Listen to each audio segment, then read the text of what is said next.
नमस्कार दोस्तों, स्वागत है आप लोगों का एनपी क्लासेस में। और लास्ट वाले वीडियो में हम लोग पूरी तरीके से बॉर्डर डिस्प्यूट जितना भी है इंडिया और चाइना का, बॉर्डर के थ्रू जितने भी आपके इश्यूज़ आ रहे हैं इंडिया और चाइना के बीच में, उन सब इश्यूज़ को हम लोग ऑलरेडी समझ चुके हैं। हम लोग लास्ट वाले वीडियो में ये वाला मैप पूरी तरीके से स्टडी कर चुके हैं। इसके बाद में ये फिंगर्स देख चुके हैं। मैकमोहन जॉनसन दोनों लाइंस को हम लोग एलएसी के आसपास में देख चुके हैं। और इस समय चाइना और इंडिया का किस जगह पे वॉरफेयर होने वाला है वो भी हम लोग देख चुके हैं। लेकिन हम लोग यहाँ पे इस समय को नहीं, 1962 की वॉर से हम लोग स्टडी कर रहे हैं। तो फर्स्ट ऑफ ऑल अब हम लोग आ चुके हैं सारा पीछे का रिलेशनशिप देखने के बाद में कि केएमटी क्या थी, फिर सीपीसी क्या थी, फिर उसके बाद में माओ कौन थे, माओ का फिर नेहरू के साथ में कैसा रिलेशन था, माओ का रशिया के साथ में कैसा रिलेशन था, यूएसए की उस समय क्या स्टैंडिंग थी, जवाहरलाल नेहरू किस तरीके से फॉरेन डिप्लोमेसी को संभाल रहे थे। अब हम लोग आ चुके हैं वॉर के टाइम पीरियड पे। तो वॉर ऐसा नहीं होता है कि किसी एक डेट पे आपने बटन दबाई और वॉर शुरू हो गया। वॉर की जो सिचुएशन होती है वो आपको मैं थोड़ी बहुत मैं बता भी चुका हूँ पीछे, और अभी भी मैं बताऊंगा। तो कुछ एक रीजंस होते हैं वॉर के रीजंस में हम लोग शुरुआत करेंगे। सबसे पहले जो नेहरू ने बीएम कॉल को आपका क्यूएमजी बना दिया था, और वहां पे 1961 में इन्होंने अचानक से क्यूएमजी बना दिया जब चाइना के साथ में वॉर लाइक सिचुएशन आ जाती है। First of all Indian army को और ज्यादा फंड करने के लिए बीएम कॉल ने बोला था। बीएम कॉल आते ही बोलते हैं कि Indian army needs much more fund than you are imagining right now in this situation. पहली बात है, फंड को नेहरू ने नहीं ध्यान दिया। कि इसलिए नहीं ध्यान दिया नेहरू जी ने क्योंकि नेहरू जी का मानना था कि चाइना और इंडिया के बीच में हिमालयन रीजन पड़ जाता है और कोई भी सेना ऐसे ठंडे इलाके में शायद से लड़ाई करना ना चाहे। इसको देख के उन्होंने अवॉइड किया। उन्होंने बस केवल इनको यहाँ पे वो क्यूएमजी वो बना देते हैं, मिलिट्री जनरल वो बना देते हैं। लेकिन उसी टाइम पे नेहरू जी के ऊपर एक और भी एलिगेशन लग रहा था कि आर्मी के सारे डिसीजंस वही ले रहे थे।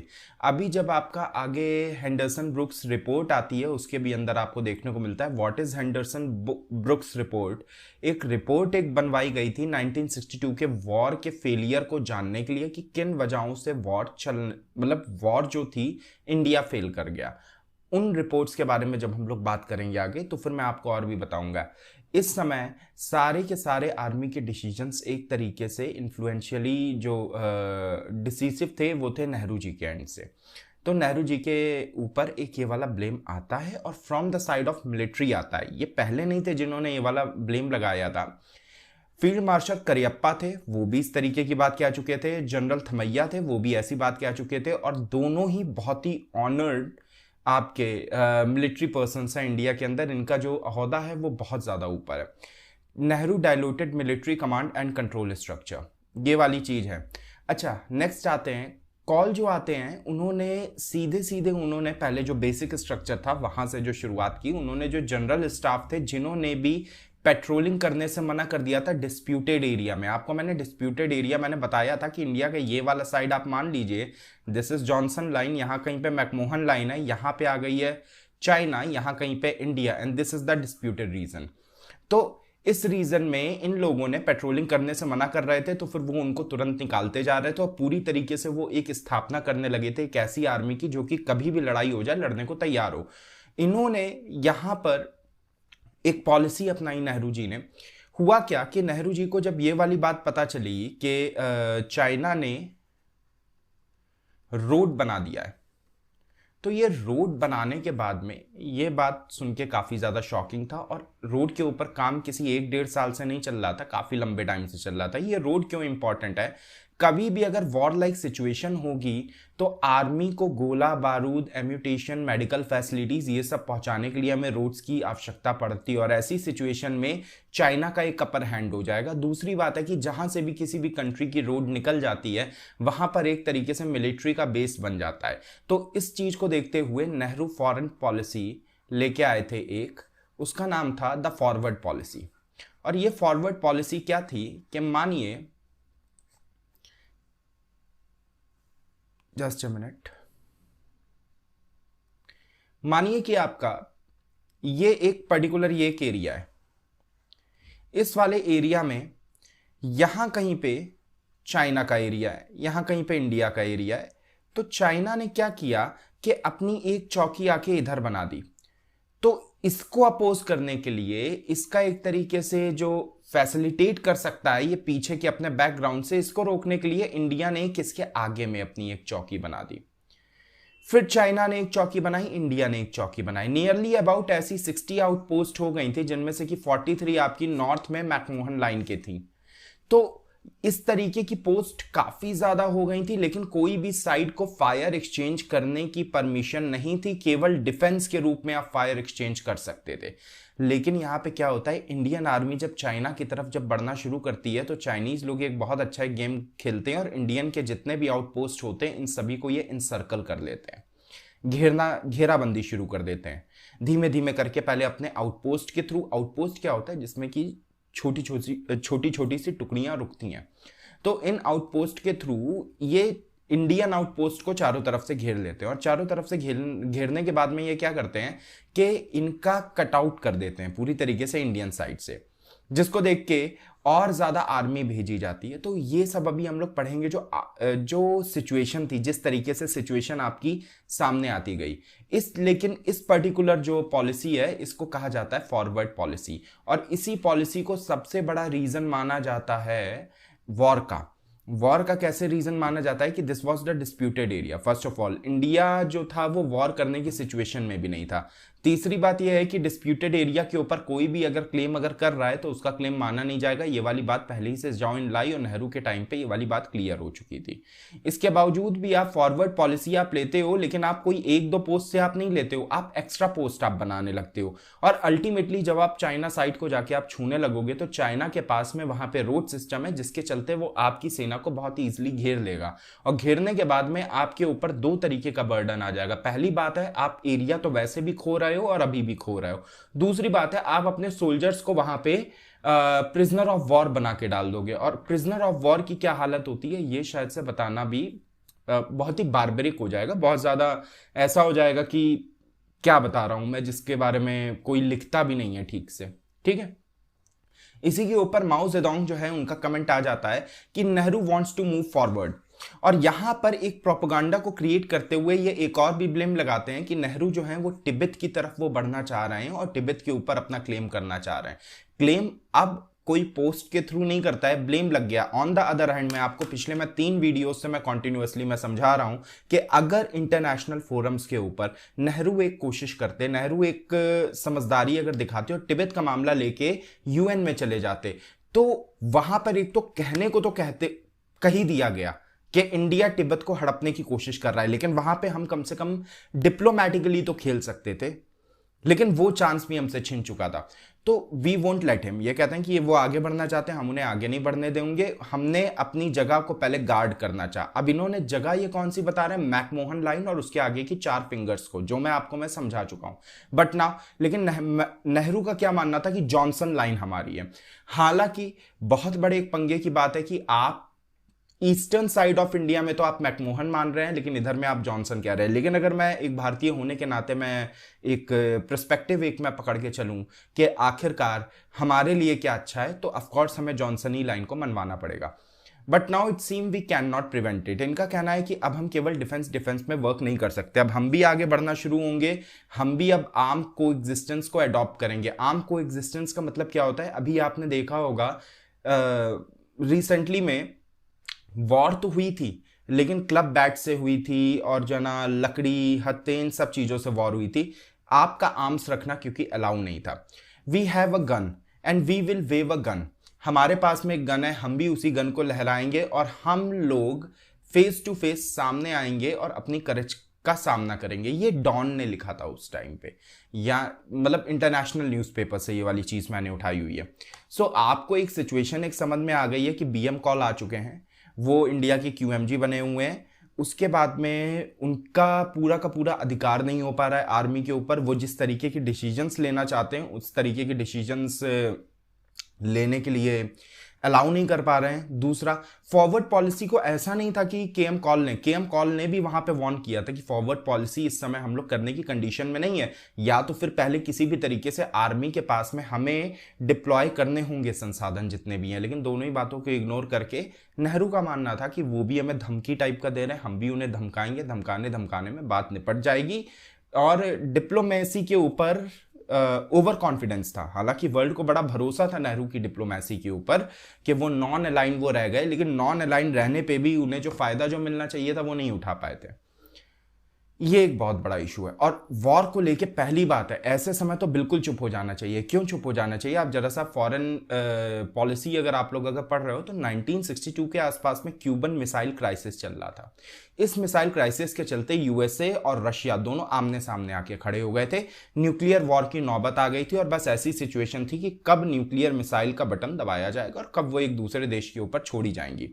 ऐसी सिचुएशन में आप चाइना से आप वॉर लड़ने के लिए जा रहे हो, तो जो आपको कंट्रीज जो सपोर्ट कर रही हैं, जो कि यूएसए और रशिया दोनों सपोर्ट करती, वो सपोर्ट करने की पोजीशन में नहीं थी। और जैसे ही वो दोनों सपोर्ट करने की पोजीशन में आती हैं, सीधे सीधे चाइना सीज फायर आपका कर देता है। आप ये देखिए, आप वॉर कभी हारते ही नहीं अगर आप कुछ महीनों की मोहलत अगर आप ले लेते डिप्लोमेटिकली। हालांकि इस समय जो सिचुएशन है वॉर के लिए, अगर भारत को कभी भी वॉर करनी है, पूरे आगे आने वाले 100 सालों तक इससे अच्छी भूमिका नहीं बन पाएगी अगर उसे बॉर्डर डिस्प्यूट्स अगर उसे सेटल करने एक बार में चाइना के साथ में। क्योंकि चाइना इस समय पूरी तरीके से अपनी रेपुटेशन खो चुका है, पूरा दुनिया उससे नाराज है। दूसरी बात है, चाइना की एयरफोर्स इंडिया से ज्यादा मानी जा रही है इन नंबर्स, लेकिन क्वालिटी में अगर देखा जाए तो अभी अभी जो इंडिया ने डिफेंस के ऊपर अपना इंफ्रास्ट्रक्चर बिल्ड किया है, इवन चाइना इस बात से बड़ा नाराज है कि कभी भी नॉर्थ वेस्ट फ्रंटियर रीजन हो गया आपका, यानी कि असम अरुणाचल की जो साइड हो गई, north eastern part of India हो गया, और जो अक्साई चीन के आसपास का जो हो गया, वहां पे कभी भी इंफ्रास्ट्रक्चर डेवलपमेंट इंडिया नहीं करता था। लेकिन पिछले 6 सालों में इतना ज्यादा डेवलपमेंट हो गया है कि चाइना को भी ये पता है कि आर्म्ड फोर्सेस अगर आपस में अगर भिड़ गई तो वहां पर चाइना का जो एक हार है वो बहुत बड़ी झेलनी पड़ सकती है। मैं ये नहीं कह रहा हूं कि इंडियन सोल्जर्स शहीदगी को नहीं जाएंगे या फिर वॉर लंबी नहीं चलेगी, बिल्कुल चलेगी। China is a powerful country, but right now the whole foreign relation, all the situations related with foreign relation are not compatible with China. China के साथ में कंपैटिबिलिटी नहीं है इस समय वॉर की। दूसरी बात, सबसे इंपॉर्टेंट बात, चाइना का इंफ्रास्ट्रक्चर इस समय झूल चुका है। थोड़ा भी उस पर प्रेशर पड़ा, चाइना टूट जाएगा। इस समय ऐसी सिचुएशन में है। आगे बढ़ते हैं। कंडीशंस बिफोर वॉर, मैंने बताया था कि एक दिन में कोई बटन दबा के वॉर नहीं शुरू होती है, तो हम लोग 2 मई से देखेंगे। हालांकि वॉर की शुरुआत हुई है 20 अक्टूबर से। 2 मई 1962 में डायरेक्टरेट मिलिट्री ऑपरेशन के जो इंडिया में है, उन्होंने ये कहा कि हमें नेफा में एक एयरफोर्स का जो एक एयर स्ट्रिप है उसको हमें रेडी कर लेना चाहिए। नेफा का रीजन कौन सा कहा जाता है? नॉर्थ ईस्टर्न पार्ट और लद्दाख में भी। इसके बाद में जून 1962 में इंटेलिजेंस ब्यूरो ने यह कहा कि चाइनीज मिलिट्री ने बॉर्डर के आसपास अपना इंफ्रास्ट्रक्चर काफी ज्यादा बिल्डअप कर लिया है, और इंफ्रास्ट्रक्चर के साथ साथ उन्होंने अपनी यहाँ पे मिलिट्री भी डिप्लॉय कर दी है। इतना ही नहीं, चाइना तो एक तरफ से कर ही रहा था, दूसरी तरफ से पाकिस्तान भी इंडिया के ऊपर करने लगा था अपनी मिलिट्री डिप्लॉय। तो ये बात कब की है? जून 1962 की। इसके बाद में 10 जुलाई 1962, यानी कि विद इन अ मंथ आपके 350 चाइनीज ट्रूप्स जो होते हैं वो चुशूल में गलवान वैली के चारों तरफ घेर लेते हैं, जो कि north of the McMahon line है। मैंने आपको पीछे भी बताया कि पीछे भी issue north of the McMahon line का है। चाइनीज जो ट्रूप्स होते हैं वो शक्ल के भेद पे, रंग रूप के भेद पे वहां के गोरखा सोल्जर से कहते हैं कि हम आपसे लड़ने नहीं आए, हमें बस केवल अपना एरिया वापस चाहिए। और गोरखाओं को वो किसी भी तरीके का नुकसान वो नहीं पहुंचाना चाहते, ये बात वो बता देते हैं। लेकिन गोरखा सोल्जर उनके इस बहकावे में नहीं आते हैं। गोरखा सोल्जर्स जो होते हैं वो बहुत बहादुरी से गोरखा सारे के सारे सामना करते हैं, जिसकी वजह से 350 चाइनीज को उस एरिया से विड्रॉ करना पड़ता है। ठीक है, बहुत ज्यादा आर्ग्यूमेंट होता है, और गोरखाओं से लड़ने के लिए जल्दी कोई भी जो यूनिट होती है ना, जल्दी तैयार नहीं होती। हिटलर ने कहा था कि मुझे बस केवल 100 टुकड़ियां दे दो गोरखाओं सोल्जर की, मैं आपको किसी भी क्लाइमेटिक कंडीशन में जीत के दिखा दूंगा। देखिए, जर्मनी के पीछे वर्ल्ड वॉर 2 पे हारने का बहुत बड़ा जो रीजन था वो था उनकी जो सेना थी उसको ठंड में लड़ना नहीं आता था, और इंडिया भी हारने का कहीं ना कहीं पे रीजन एक ये भी था कि हमारी सेना को ठंड में लड़ना नहीं आता था। 22 जुलाई, उसके केवल 12 दिनों बाद में 1962 में फॉरवर्ड पॉलिसी नेहरू लेके आ जाते। फॉरवर्ड पॉलिसी क्या है? आप, चाइना ने यहां पे बनाया बेस, हम उसके आगे जाएंगे। किस लिए? कि इधर से चाइना से मिलने वाली हेल्प को हम उसे कट आउट कर सकें। लेकिन वो ये भूल रहे हैं कि वो चारों साइड से वो इनसर्कल वो होते जाएंगे। लेकिन इस वाली पॉलिसी की सबसे बड़ी बात क्या है कि इसको लेके बीएम कॉल कॉन्टिन्यूअसली, और जो मिलिट्री के जो ऊंचे ऑफिसर्स थे वो मना कर रहे थे। इवन इंडिया के जो डिफेंस मिनिस्टर थे उस टाइम पे, उनका नाम था के मैनन। के मैनन वाज अ कम्युनिस्ट। मैंने आपको शुरुआत की वीडियो में बताया था, नेहरू ने चाइना से वॉर, चाइना से जिस समय पे उनका वर्बोस चल रहा था, एक कम्युनिकेशन चल रहा था उनका एक, उस टाइम पे उन्होंने ये कह दिया था कि के मैनन को बीच में इंक्लूड ना किया जाए because he is a communist और उनका झुकाव चाइना की तरफ हो सकता है। लेकिन इसी जगह पे के मैनन वो पर्सन है जिन्होंने कि सरदार पटेल के साथ में मिलकर यूनिफिकेशन ऑफ इंडिया में बहुत बड़ी भूमिका निभाई थी। नेहरू ने अपने अंडर में केवल 2 स्टेट्स को देखा था और दोनों साइड में हम लोगों को डिस्प्यूट देखने को मिलता है। ठीक है, अब आ जाते हैं हम लोग इधर। फॉरवर्ड पॉलिसी जो थी यहां से हो गई थी, और अकॉर्डिंग टू इंडिया ये थी official Indian history of war. यहां से ऑफिशियल हो जाता है मैटर। अगस्त यानी कि विद इन 10 to 12 डेज 1962 में चाइनीज मिलिट्री जो होती है उसको मैकमोहन लाइन पे इंडियन सोल्जर ये फील करते हैं उनके पास में बेटर गन्स हैं, उनके पास में मॉर्टर गन्स हैं। मॉर्टर गन्स क्या होती हैं कि तोप टाइप की आपको लगती हैं, लेकिन वो एक साइड में वो छर्रे जैसे वो फेंकती हैं। ठीक है, उनके पास में बेटर फैसिलिटीज हैं, उनके पास में कपड़े हैं, सन गॉगल्स हैं, सारी की सारी उनके पास में सिचुएशन है, यानी कि वो वॉर के लिए बहुत पहले से तैयार थे। On the other hand BM Kaul जिस टाइम पे कह रहे थे कि हमें वहां पे इंफ्रास्ट्रक्चर बिल्डअप करना शुरू, देखिए इंफ्रा का मतलब केवल रोड से नहीं होता है, इंफ्रा का मतलब ये भी होता है कि एक छोटा सा गोडाउन बनाओ जिसमें कि हम सामान रख सके, उसको जमीन के अंदर उसको ले जाओ जिससे कि कभी भी हमें अगर जरूरत हो तो हम निकाल सके। तो इस तरीके के इंफ्रा डेवलपमेंट के ऊपर कुछ भी ध्यान नहीं दिया गया। So there were construction of ammunition dumps, stockpiling of ammunition, मतलब उनके पास में बहुत ज्यादा गोली बारूद की काफी अच्छी सप्लाई थी। गैसोलिन यानी कि जो तेल वगैरह हो जाता है वो भी था उनके पास में, और काफी उनके पास में प्रिपेयर्ड थे वो। On the other hand India जो था वो नेग्लेक्ट करता आ रहा था 1950 से अपनी मिलिट्री की साइड में।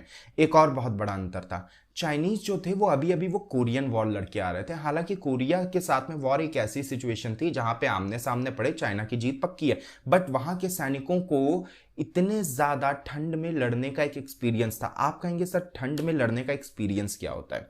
देखिए, आप कोई भी काम आप शुरू करने जाते हो ना, आपको उसके बहुत छोटे छोटे से पहलू होते हैं, वो नहीं पता होता है, जिनकी वजह से बहुत बड़ा अंतर आ जाता है। जैसे स्पाइक्स के जूतों का इस्तेमाल जहां भी बर्फ गिर रही है। अब इंडियन आर्मी के पास में नहीं था, इंडियन आर्मी को यह नहीं पता था कि सन गॉगल्स की इतनी ज्यादा जरूरत पड़ेगी, इतनी ज्यादा कि आप निशाना भी लगाना चाहोगे आप सुबह लगा भी नहीं पाओगे ठीक से, क्योंकि जो एक वाइट लाइट होती है ना वो वीडियो में तो देखने में बहुत अच्छी आती है, लेकिन वो आपकी आंखों पे वो अलग तरीके से वो इम्पैक्ट डालती है। और वो बादल के पीछे की जो लाइट होती है वो थोड़ी सी वो ऑकवर्ड हो जाती है, वो क्लैरिटी वो नहीं दे पाती है। गर्म कपड़े ना होना, अब गर्म कपड़े तो कितने गर्म कपड़े, अब किसी को अब इसका भी अब नहीं आइडिया था कहां से क्या चीज आए क्या चीज ना आए। गोली बारूद चाहिए तो कितना चाहिए, आदमी को यह पता है कि भाई यहां पे 500 सैनिक हैं, 500 के हिसाब से हमको जाना 5000 कम से कम गोलियां भेज दो। बाद में पता चला कि निशाना तो लग ही नहीं रहा है, सिचुएशन ही इतनी अजीब है, हम चल नहीं पा रहे हैं। जहां हम सोचते थे कि हम एक दिन में हम 12 किलोमीटर का हम सफर तय कर लेंगे या 20 किलोमीटर का सफर हम तय कर लेंगे, वहां पे 3 किलोमीटर हम नहीं चढ़ पा रहे हैं। तो ऐसी जो सिचुएशन है, इसके बारे में मैं ये नहीं कह रहा हूं चाइनीज सोल्जर वो बेटर, उनको बस ये पता था कि हम बस केवल 3 ही किलोमीटर चल पाएंगे। तो जो उनकी स्ट्रेटेजी थी ना वो उसी हिसाब से थी। हमारी स्ट्रेटेजी इस बात पे टिकी है कि हम 12 किलोमीटर कवर करेंगे, उनकी स्ट्रेटेजी इस बात पे है कि 3 ही किलोमीटर भाई चल पाएंगे। तो उनके पास में गोली बारूद उस हिसाब से था, जो कि नहीं था। दूसरी बात है, कोरिया के अंदर वो वॉर करके आ रहे थे 1950 में, तो उनको उस चीज का माउंटेन एरिया में आइडिया था इस चीज का। ये वॉर का एक और भी पहलू होता है, जून 1962 में यहां पे इंडिया जीत गया था। कैसे? 1962 में इंडिया के जो आउटपोस्ट थी धौला में, तो यहां पर चाइनीज सोल्जर कोशिश करते हैं एयर स्ट्रिप पे कब्जा करने का। 8 सितंबर को लगभग जो है 60 PLA यूनिट आ जाती हैं और ये फ्री करना चाहती हैं धौला को। जो धौला जो था वो इंडिया का आउटपोस्ट था, ठीक है। जून 1962 में 8 सितंबर को चाइनीज फोर्सेस आती हैं और वो यहां पे एयर स्ट्रिप को फ्री कराना चाह रही हैं। 11 सितंबर को ऑल फॉरवर्ड पोस्ट जो होती हैं चाइना की, वो ग्रेनेड का इस्तेमाल कर देती हैं ऑन इंडियन मिलिट्री। 4 अक्टूबर को जनरल कौर जो होते हैं वो इंटरवीन करते हैं और वो आपको परमिशन देते हैं। यहां पे जो होते हैं, यहां पर भी गोरखा से अवॉइड करती है चाइनीज क्लैश। यहां पे 50 अक्टूबर में हमें 50 ट्रूप्स हमें जो ना कैप्चर हम लोग कर लेते हैं यमसोला में, और इंडिया इस समय गुड पोजीशन में होते हैं। लेकिन राजपूत जो ट्रूप्स को जो भेजा जाता है, राजपूत ट्रूप्स को पहले उनको भेजा जा चुका होता है 50 ट्रूप्स, जो मैंने जो बताया आपको यमसोला को फ्री कराने के लिए। तो गुड पोजीशन में होने के बावजूद भी इंडियन आर्मी जो होती है वो फायर वो नहीं कर पाती, क्योंकि उनको ये लग रहा है कि हमारे जो राजपुताना राइफल्स के या जो राजपुताना राइफल्स वाले जो सोल्जर्स हैं वो तो अंदर फंसे हैं, और अगर हम फायर करेंगे तो उनकी भी जान को खतरा है। तो वो उसको देखते हुए, लेकिन इतनी देर में चाइनीज सोल्जर्स जो होते हैं उनको दोबारा से फैसिलिटी या दोबारा से उनको एम्यूनेशंस मिल जाते हैं, और जिसके चलते यहां पे हम लोगों को एक भीषण युद्ध देखने को मिलता है। ठीक है, इसके बाद में अभी आगे बढ़ते हैं। जो वॉर हुई थी, वॉर में अब यहां पे आते हैं हम लोग। वॉर शुरू होती है आपकी, यहां पे देखिए हम लोग कहां पे आ चुके हैं जरा, यमसोला के पास में हम लोग 10 अक्टूबर में हम लोग एंटर कर चुके हैं। वॉर थोड़े टाइम के लिए थमी, दूसरे एंड पे ये 20 अक्टूबर 1962 को ये वाली शुरू होती है और 21 नवंबर तक चलती है। चाइना यहां पे तवांग लेने की कोशिश करता है। तवांग के बारे में कल मैंने बताया था कि क्यों वो इंपॉर्टेंट है, और नेफा का भी एरिया वो 4 दिनों में वो अंदर वो घुसता वो चला जाता है। इवन वो इतना ज्यादा अंदर घुस रहा है कि वो तेजपुर तक के एरिया में आ चुका है। यहां पर जॉ इन लाई, मैं आपको 2 दिनों से बता रहा हूं, जॉ इन लाई ने एक ऑफर दिया था कि आप ऐसा करो कि आप नेफा का एरिया, यानी कि नॉर्थ इंडिया, वो नॉर्थ ईस्टर्न पार्ट जो है इंडिया का, वो आप अपने पास में रख लो, लेकिन आप अक्साई चीन आप हमें दे दो। इस बात पे नेहरू राजी नहीं है। हालांकि एरिया पे उस समय काबिज कौन बैठा हुआ है, चाइना, लेकिन वो उसको ऑफिशियली नहीं देना चाहते हैं। तो ये वाली जो डील होती है, नेगोशिएशन, वो कैंसिल हो जाता है, और जो लड़ाई होती है वो 14 नवंबर को दोबारा से शुरू होती है। लेकिन इसी टाइम पे क्यूबन मिसाइल क्राइसिस भी चल रही है, जिसके चलते कि तुरंत में यूएसए और रशिया हेल्प देने के लिए नहीं आ पाती है। एक और भी दिक्कत है, नेहरू ने कभी भी अपने पायलट्स को ट्रेनिंग के लिए नहीं भेजा, जो इंटरनेशनल लेवल पे जो एयरक्राफ्ट्स हैं उनकी ट्रेनिंग के लिए। पायलट्स को ट्रेनिंग के लिए अलग अलग कंट्रीज में भेजा जाता है, इसका भी खामियाजा भुगतना पड़ता है। तो यहां पर बैटल हम लोगों को दोबारा से देखने को मिलता है कि 14 नवंबर पे शुरू हुई, जो कि नेहरू जी का, चाचा नेहरू का बर्थडे भी पड़ता है। यहाँ पे वॉर दोबारा से शुरू होती है, लेकिन हमें पता है कि क्यूबन मिसाइल क्राइसिस चल रहा था, जिसके चलते अमेरिका और रशिया काफ़ी ज़्यादा बिजी थे। दूसरी बात है, इंडिया ने एक और भी गलती की थी। इंडिया ने कभी भी अपने पायलट्स को इंटरनेशनल प्लेन्स की ट्रेनिंग के लिए नहीं भेजा था। मैंने आपको बताया ना कि वॉर के ऊपर या फिर डिफेंस के ऊपर किसी भी तरह का खर्चा नहीं हो पा रहा था उस समय। ठीक है, हो नहीं पा रहा था, ध्यान भी नहीं दिया गया था। इवन मिलिट्री जनरल्स के बताने के बावजूद भी ध्यान नहीं दिया गया था। इवन जो मदद हमें वॉर की सिचुएशन से पहले मांगनी थी, वो हमें वॉर के बीच में मांगनी पड़ रही थी, जिस टाइम पे यूएसए ऑलरेडी स्टक था अंडर कैनेडी, और उधर में रशिया भी काफ़ी ज़्यादा स्टक था। क्यूबन मिसाइल क्राइसिस, क्योंकि हमारे साथ में जो वॉर चल रही है वो तो एक छोटा सा सेक्शन था। Cuban missile crisis is a much bigger thing. It's like nuclear holocaust ना हो जाए, ऐसी सिचुएशन थी, वो भी इतने बड़े नेशंस के ऊपर। और अगर होता तो सबसे बड़ी क्या प्रॉब्लम है कि Russia is also a nuclear power at that time, और USA was also a nuclear power at that time, जिसकी वजह से कि न्यूक्लियर हॉलोकास्ट कोई एक तरफ से ना होता, दोनों साइड से हो जाता, तो बहुत ज़्यादा वर्ल्ड को लॉस देखना पड़ता है। हालांकि यूएसए फ्री होता है, और जैसे ही यूएसए फ्री होता है, U2 जो प्लेन्स थे उनको ऑफर करता है। लेकिन यहाँ पे नेहरू जी को कहना पड़ता है कि वो यूएसए के फाइटर, जो यूएसए के जो पायलट्स हैं उनको भेजें मदद करने के लिए।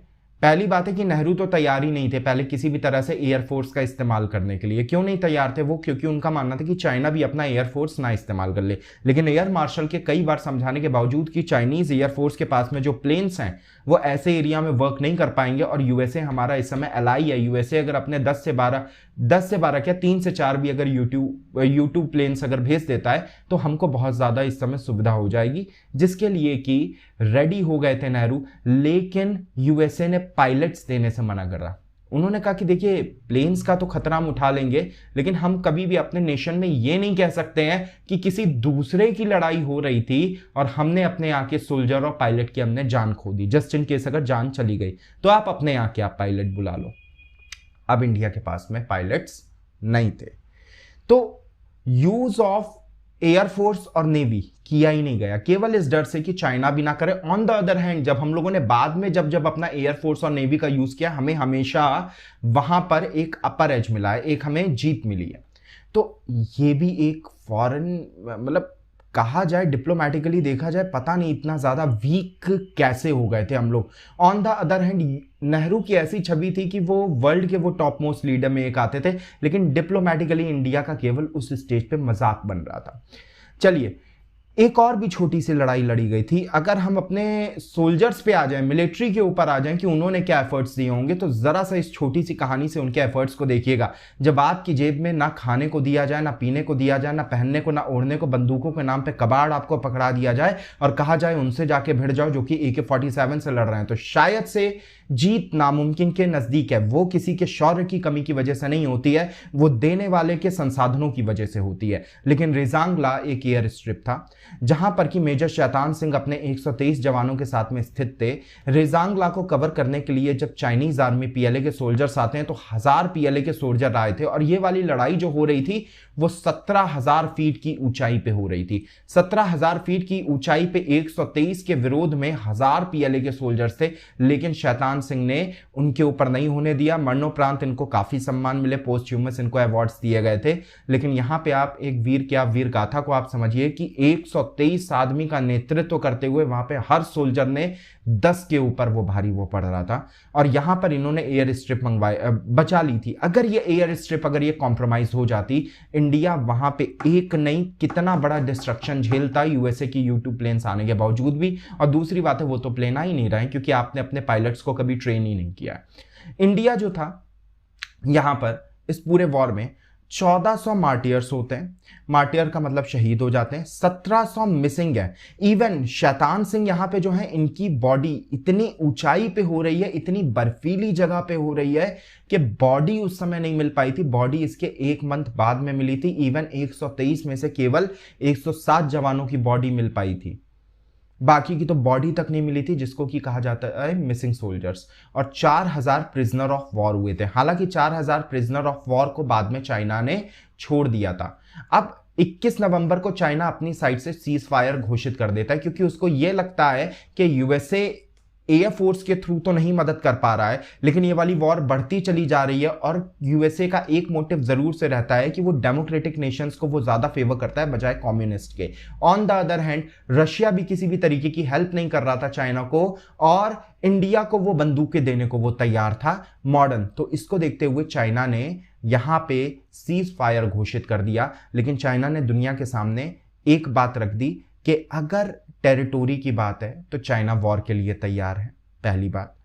दूसरी बात है, चाइना किसी को भी अपने ऊपर हावी नहीं होने देगा। और तीसरी बात है, अभी जो पूरी दुनिया एक नया नया बच्चा देख रही थी, उसके ऊपर घाव करके चाइना हट रहा था। चाइना एक पावर के रूप में खुद को स्थापित कर चुका था इस वॉर के बाद में। अभी ये वाली वॉर जब खत्म होती है तो ऐसा नहीं है, इसके बाद में आपके कई एक चीजें होती हैं कि आखिरकार क्या रीजंस थे। तो सबसे बड़ी जो चीज है, फॉरवर्ड पॉलिसी को रीजन माना गया। ठीक है, ये टॉप सीक्रेट रिपोर्ट जो है, इस रिपोर्ट के ऊपर मैं आता हूं कि कैसे उस टाइम की गवर्नमेंट ने 2 मिलिट्री के अंदर काफी बड़े ओहदे पे जो लोग थे उनको पहले तो एम्प्लॉय किया, उनसे कहा एक रिपोर्ट तैयार करो कि आखिरकार हमसे फेलियर हो गया। इस रिपोर्ट के बारे में अभी मैं बता रहा हूं आपको। और वो रिपोर्ट को कभी इन्होंने पब्लिक होने ही नहीं दिया। पब्लिक होने में भी कभी छोटा सा टुकड़ा 2014 के आसपास में इन्होंने पब्लिक किया था, उसमें भी बहुत ही नॉर्मल टोन में। हालांकि माना जाता है उसके अंदर इंडिया में जो रूलरशिप जो चल रही थी इंडिया के अंदर, उसको लेके बहुत ज्यादा क्रिटिसिज्म हुआ था। इवन इंडिया का छवि 10 से 12 साल के लिए बहुत ज्यादा खराब हुई थी, और देखा जाए तो इंडिया 30 साल पीछे आ चुका था आफ्टर दिस वॉर। तो क्या क्या गलत हुआ? पहली बात है कि इंडियन सोल्जर्स जो थे, जो शुरुआती जो बैटल थी वहां पे इंडियन सोल्जर थे ही नहीं, और बाद में आपने बढ़ाना शुरू किया तो फॉरवर्ड पॉलिसी के चलते आपने इतना ज्यादा ब्रीच कर दिया कि आप उन्हीं के रीजन में आप अपने सोल्जर्स को पहुंचा देते हो और उनको प्रिजनर बनवा देते हो तुरंत। इसके बाद में ये भी कहा गया कि कतई भी आर्मी को किसी भी तरीके से बाहर से मदद नहीं पहुंचाई जा रही थी, क्योंकि उनके पास में इंफ्रा नहीं है। सीधी सीधी बात है, रोड ही नहीं है, कहां से हम मदद पहुंचाए। तीसरी बात यह है कि आर्मी उस टाइम पे तैयार नहीं थी। तो ये सब चीजें मैं ऑलरेडी बता चुका हूं। आ जाते हैं अब जिस रिपोर्ट की मैं बात कर रहा हूँ सर, मैं बात कर रहा हूँ हेंडरसन ब्रुक्स रिपोर्ट की। हेंडरसन ब्रुक रिपोर्ट जो थी, तो हेंडरसन और ब्रुक नाम के दो आदमियों को एम्प्लॉय किया जाता है जो कि आउट ऑफ कॉन्टेक्स्ट, जो कि ना तो चाइना का फेवर करें ना ही इंडिया का ज़्यादा फेवर करें, कि वो अपनी रिपोर्ट में कोई साइड ना ले जाएं। तो उनसे कहा जाता है कि आप एक रिपोर्ट बनाओ कि कहाँ कहाँ पे हमसे गलतियाँ हो गई।